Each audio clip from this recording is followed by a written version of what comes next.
Well, it's just by my calculation, about 7 months to the general election, going by INEC's timetable, with the first round to happen in January. And so conversations are drifting very quickly in between the issues shaping the election and, of course, the actual polls itself, from party primaries that have been disputed, with some, especially those who have lost out, calling the process fraudulent and rigged in favor of, certain candidates, with reports around, even some political parties where they're saying that forms are only being sold to consensus candidates, and of course with appeals made by the national leadership of parties, appealing to those who have lost out to, be patient, and of course things will be sorted out. Well, for those who are disputed, we haven't quite heard, any significant intervention by the party to calm frayed nerves. And we've also seen defections amid all of this.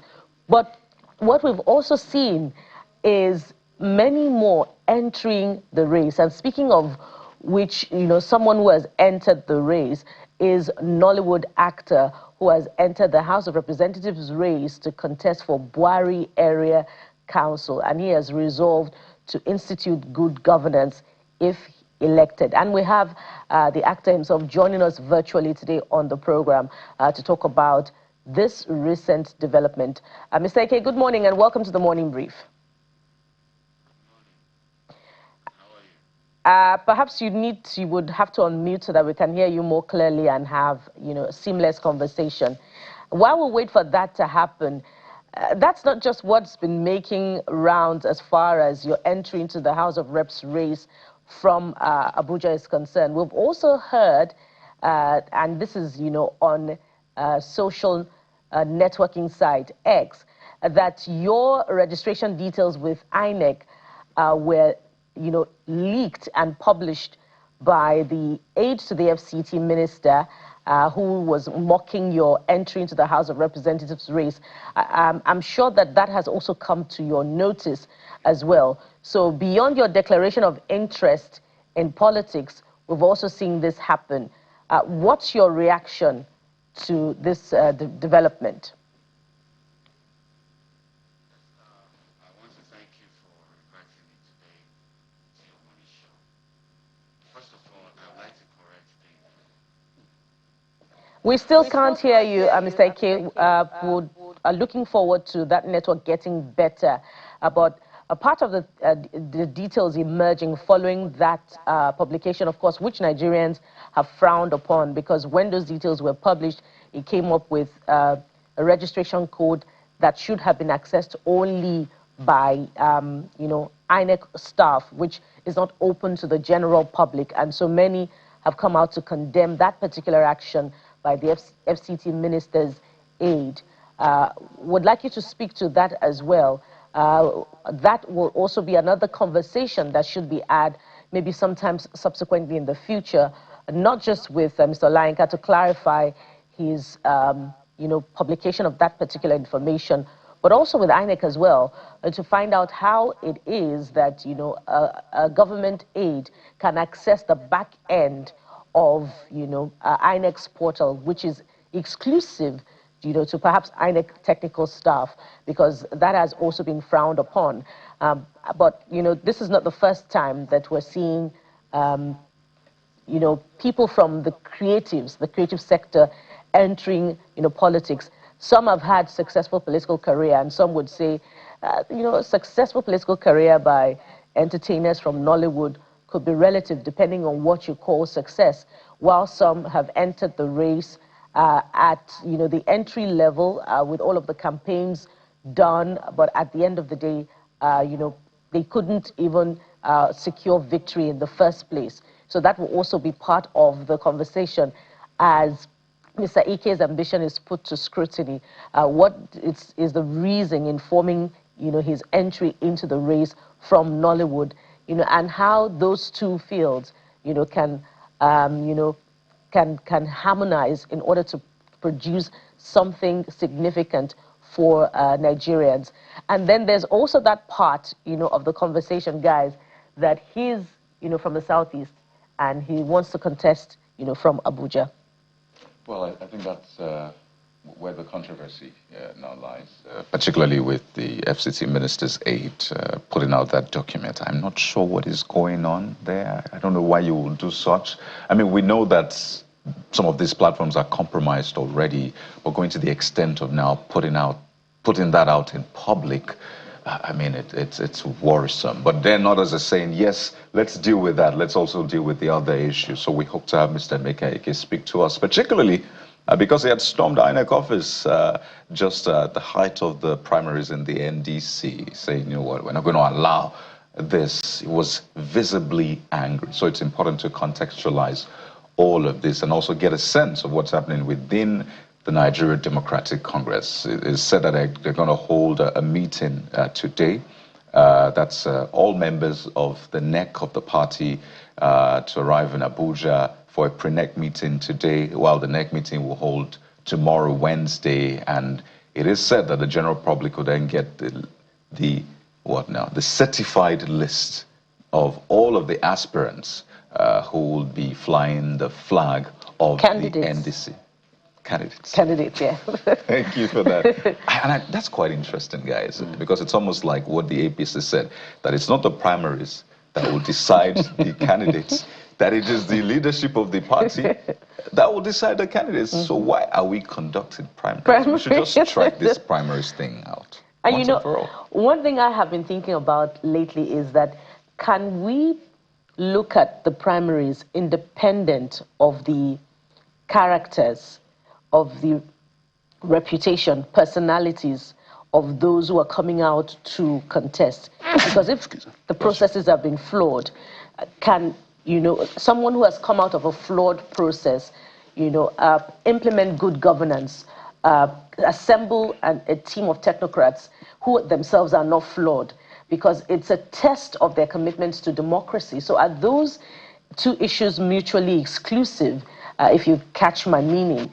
Because if you're coming out, as someone who wants to transform Nigeria, you should be committed to good governance. You should be committed to, the codes that guide good governance, to the ethics that guide good governance. And so if all those things are evidently absent, then why should Nigerians be able to entrust you with Nigeria, or the little portion of Nigeria that you are, committing and guaranteeing your competence, your capacity, and your ability to deliver on?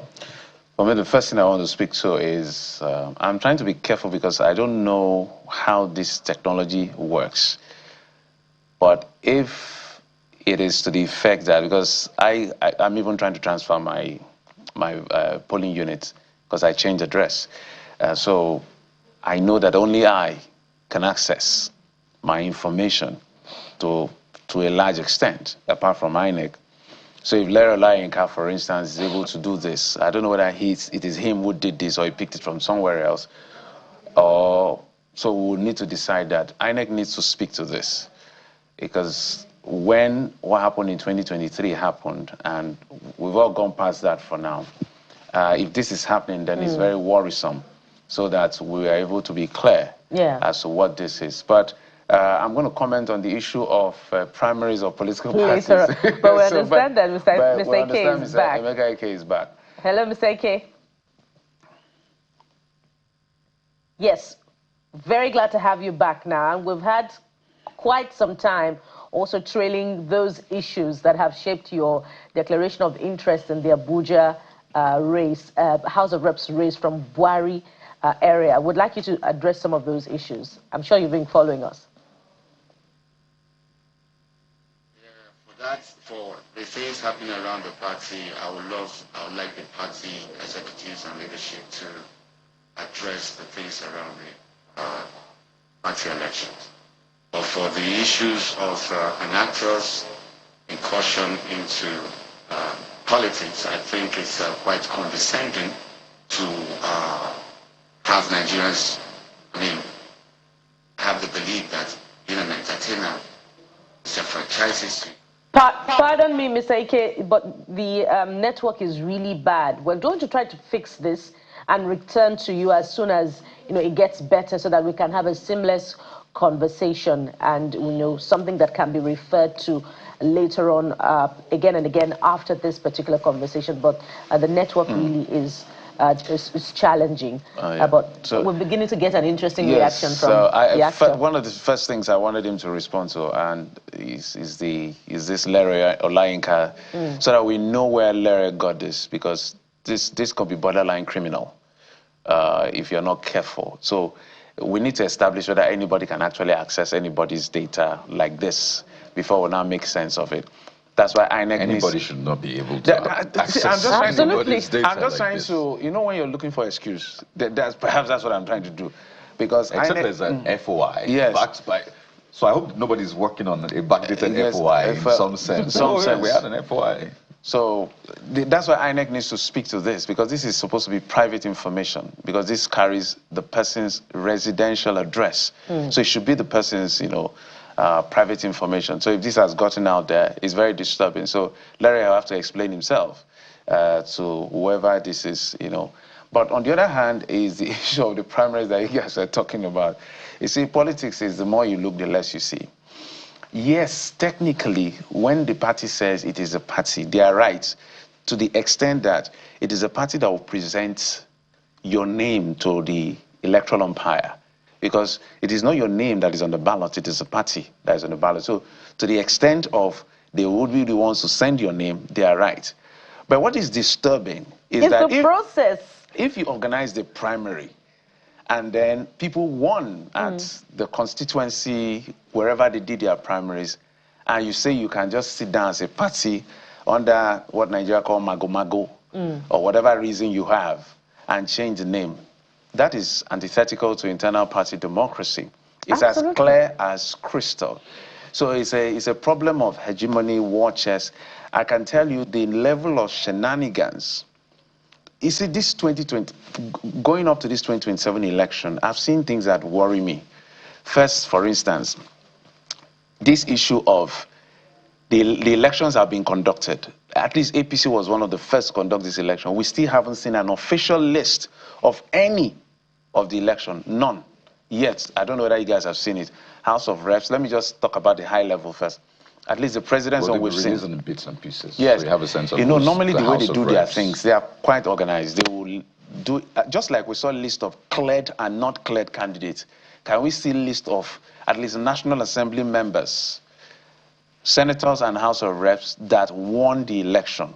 So some people have just looked at it, maybe said, this one, the party is already leaning towards this person, and they decided to go that way. And then the issue of Okechinda, for instance.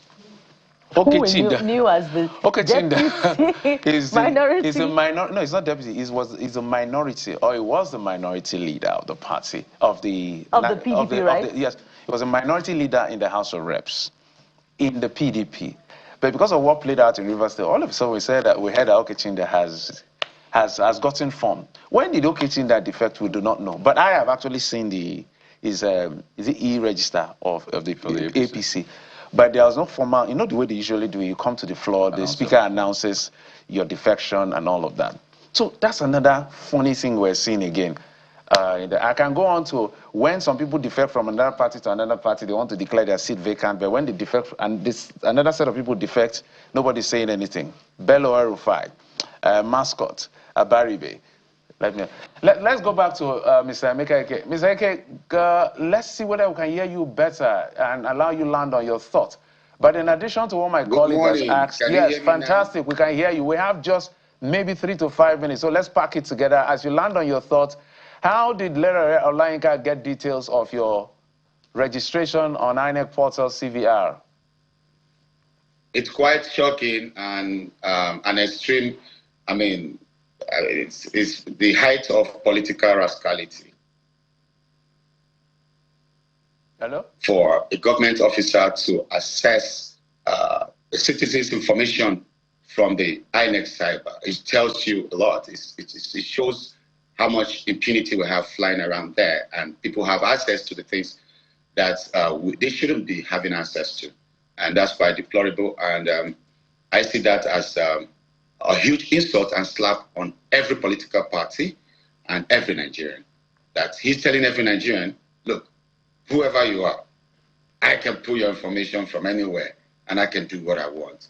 And that rascality needs to be stopped. Are you going to take any action against him? Actions are ready. I'm ready to take him on. He has no right to expose my privacy. He has no right to insult Nigerians the way he did. If he's been doing it in the past, this should be the last time he does it. He will never do it again. So, Mr. Ike, why Abuja? Why not your home state? Yeah, I actually wanted to run in my state, but a couple of people came to me. It was like a clarion call. People came to me and told me, sir, you need to do this now. We need you in Abuja. I'm like, no, I'm already trying to run for my state. But they insisted, and the surge was high. And I considered it, seeing the relevant issues they brought on board, the things they talked about. And I said, okay, fine. Let's see how we can build Abuja, the municipal area. And municipal area needs to be properly guarded and properly looked into. So I decided to shift to Abuja. So is it true that it was, 15 days before that you applied for that change? I wouldn't know the number of days. Maybe Mr. Lere will tell us from his record. You know, he seems to be the umpire right here. I see what you did there. I see what you did there. But, you know, these are the questions that people have raised to hopefully get answers from you. But let's talk about the NDC primaries. What exactly played out? You were visibly angry. You stormed the INEC office and said, this is not going to happen. First off, do you envisage that someone is trying to pull the carpet from under you? And do you maybe think that you'll be saved by the NEC meeting, which will hold tomorrow? My incursion into politics did not just come out of my desire to be a leader or whatever. But I think my incursion, my coming into politics, because I want to actually know what's going on in politics. It's not just about any particular party or whatever. We want to know as Nigerians, why will things never change? Ruben Abati has been saying a lot. I mean, my friend Rufai, every one of you out there on Arise and Channel TV have been saying everything, but they're saying never to come a change. A change like it's never going to be eminent. So I told myself, instead of being a social commentator, and I have to see how I play my role in time. I have built successful careers as an actor, a school administrator, life coach, entrepreneur. I have gained valuable experiences in leadership. I mean, people management, job creation, problem solving, and all that. So today, the problem that Amak and Buhari face, challenge they face, and the whole of Nigeria requires individuals who understand both the struggles and aspirations of ordinary citizens. So when I came on board, I saw a bit of what was playing out. Like maybe the party, you know, it's a new party. You can't berate them, you can't blame them because in just about 3 months, you know, there could be individuals that want to take advantage of their intuitive situation and try to manipulate. So I saw a lot going on, and I was out to make sure I stopped them. So I went to INEC, I saw something, I stopped it, and I made my complaints that this is not the same Nigeria that we have been running like a kangaroo or banana republic, like they say. We have to be transparent. Nigerians want to know what is keeping us in the doldrums. And if these things are going on, we have to find a way to speak out. And I have the audience, I have Nigerians behind me, and I must always tell them what it is that's going on. I don't think the party did anything that could be seen as a default, but I think individuals took advantage of the problems that the new party was going through to want to, you know, play some games, and that we did stop. Are you absolving your party of blame in whatever has happened? And I ask this because Aisha Yesufu lost out at the primaries, and she said it was rigged against her from the onset, that they were changing party venues. So if that is the case also with the NDC, it would seem as if the NDC itself is not different from the other political parties in the approach to conducting the primaries? We can't outrightly say that because, bear in mind, it's a new party, just about 3 months. Okay, so I could absorb them because seeing that they're trying to get themselves together, it's possible that political players can hijack the process. And that was exactly what I saw. I saw some political juggernauts that felt, we know what to do, we know how to go about it. And then they did what they had to do. And I took my complaints to the party leadership and they told me, hey, we'll fix it. This is not what it is. And they debunked some of their press statements. And then I'm sure they are working hard to make sure that things are straightened up. So some have said that a lot of you were abandoned, in quote, by Mr. Peter Obi. Well, he's gotten the ticket unopposed. But for others who had supported him, done this, the groundwork, it looks like you're not going to grab that ticket. So is it true? Some even say he's not picking calls. Well, you don't blame Mr. Peter Obi. He's under pressure right now. For the little time I spent here, I know how tired I am. I was sleeping in an office yesterday, and I was talking serious business, and I was sleeping. So this man faces a lot of, jobs here and there, a lot of meetings and all that. So you need to know how to reach such a man because seeing his responsibilities, it's possible that he could have reasons to not answer you promptly. But then if you use the mediums that can reach him early, then you can always get his attention. He hasn't abandoned anybody. I don't think so. But I think he's busy trying to clear the grounds for himself too. All right, Mr. Emeka, we have to thank you for your time. Clearly not the end of the conversation. We'll have you subsequently to properly table these issues. Mr. Emeka is Nigerian actor, an aspirant under the umbrella of the NDC. Wish you the very best. Thank you very much. Thank you. Well, that's how it's been on the show today. Thank you so much for watching. We will be back again tomorrow. I am Bukola Koka. I'm Kayode Okikelu. Sunrise Daily is next, so stay with us right here on Channels Television. And I'm Jeff Cruz. Bye-bye.